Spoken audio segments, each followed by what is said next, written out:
Noelle, directed by Marc Lawrence. Kris Kringle prepares to retire as Santa and pass on the reins to his son Nick. The stress of his future role begins to get to Nick. When his sister Noelle suggests that he take a weekend off, Nick abandons his job completely. Noelle faces the world outside of the North Pole for the first time when she follows him to try to convince him to return to his work.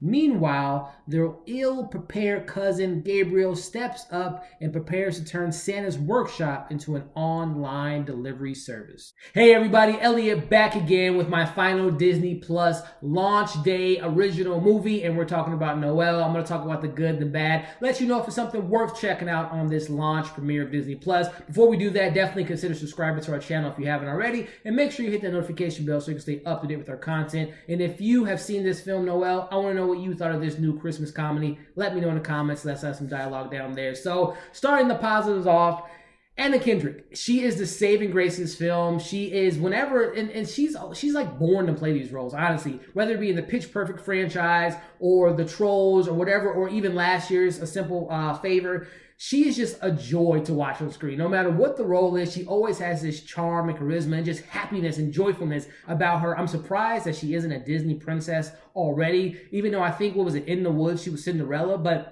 I'm surprised they haven't cast her as a Disney princess because she just fits the mold of Disney. Everything, when I think of Disney, I think of Anna Kendrick, and she's literally the saving grace in this film. Whether it's the comedic moments, the fish out of water elements, the singing, she just fits perfectly in this film. And I thought she was definitely the standout by far. And the rest of the cast was pretty solid, even though I'm huge fan of these other two leads in this film, one being Bill Hader, who I'm absolutely in love with. After watching Barry, watching It this year, and watching all his previous works on SNL, he has become one of my favorites out there, especially in the directing category and writing. I love Barry, by the way. You should watch Barry if you're not on HBO. But anyway, we're talking about this on Disney Plus.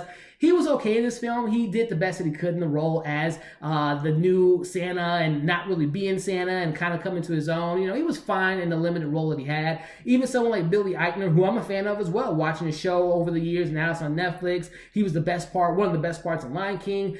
He was actually funnier than Bill Hader in this film. And I normally found Bill Hader a lot more comedic wise, find him more funnier than Billy, but Billy did a better job in this role because I think he was given more, and I just thought that his character was pretty funny. All the stuff that he did and wanted to tweak things with Christmas and add technology and doing Amazon Prime, I thought his character was actually pretty funny. But they were just fine, but they were okay for their roles. Other things I took away from this film as far as positives, I'm a sucker for fish out of water films like a Wonder Woman or like other films that have this type of element when you have someone from the North Pole who's all jolly and happy, and they come to the world and they go to Arizona, particularly in this film, when everyone's mean and grumpy and not nice. And Anna Kendrick, just seeing her, you know, going back and forth with characters that aren't as nice as her, I always get a kick out of those films. As well as this film, not on the caliber of these films we're going to kind of compare it to, but it gave me vibes with Elf and Santa, which is a Disney film, which actually popped up as a suggested film after I watched this. But it kind of gave me vibes of that every now and then. But surprisingly, one of the things that I really did enjoy about this film was some of the messages. Like, number one, not necessarily sticking to tradition. You know, you don't always have to go by the same thing every year, every day, routine type of things. And this film has this type of approach where new traditions aren't a scary thing. You should embrace change and things of that nature. I like that about the film, as well as not necessarily living up to who people want you to be, but being who you want to be. I like that message as well from this film. So kind of transitions into some of the criticisms here. Just like I mentioned with the other Disney Plus movie I reviewed, Lady and the Tramp, which clocked in at an hour and 40 minutes. This clocks in about an hour and 45 or so, and it fills it. Literally, the last half, like the 30 minutes of this film, could have been completely taken out because literally I thought the film ended, but then it was like, oh no, we're going to show you other elements of this story, which I thought could have been implied by the 30 minutes prior to the last 30s that we got in this film. But they could have cut this film literally to like an hour and 20, honestly, or an hour and 15, if I'm being honest, but a little bit too long for me in the tooth as well as pacing. It was very predictable, which you kind of know what you're getting into in these Christmas movies, but I was just hoping for a little bit more flavor. I know it's a G-rated movie, it's a Disney movie, it's a kids movie, but I was just hoping for a little bit more edginess to it. But again, there is some funny elements in this film, but again, very predictable.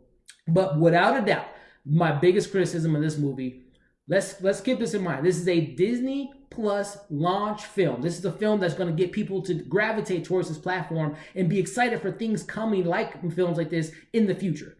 The CGI in this movie was terrible. There's reindeers in this film that look like literally video game 90s type of CGI. There's this pet that she has called Snow Cone. I don't know if the thought process was, hey, let's harken back to some 90s films such as, like Santa Claus, like I had mentioned earlier. Let's give them those type of vibes in the CGI. I don't think that was their purpose. If it was, they did their best job because this looked like a 90s type of animated. Again, I can't stress enough how surprisingly horrible the CGI was, but if that's what they were going for, they did a good job. But for me, I thought it looked terrible, especially for a Disney Plus launch premiere movie. But anyway, finishing up this review here, you know what you're getting into with these type of holiday films. Again, I think Anna Kendrick is perfect for these roles. I thought she was great, and I thought the supporting cast was fine for what they did. The story is very predictable. You've seen it before, but there are some things I can pull from the messages and the themes in this film about change, traditions, things of that nature. But at the end of the day, it's not the greatest film, and it's definitely not the worst film. But I'll give it a 2.5 out of 5. I haven't seen this many Christmas films in a long time. Last week I saw Last Christmas.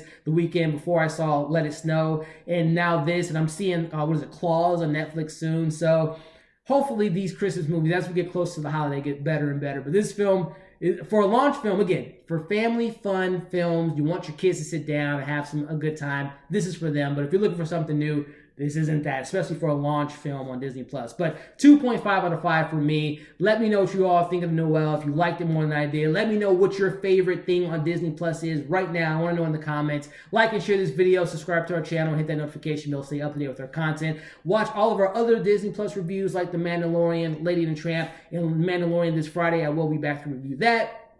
Keep an eye out for some more videos coming pretty soon. Thank you for watching this review, and we'll see you in the next video.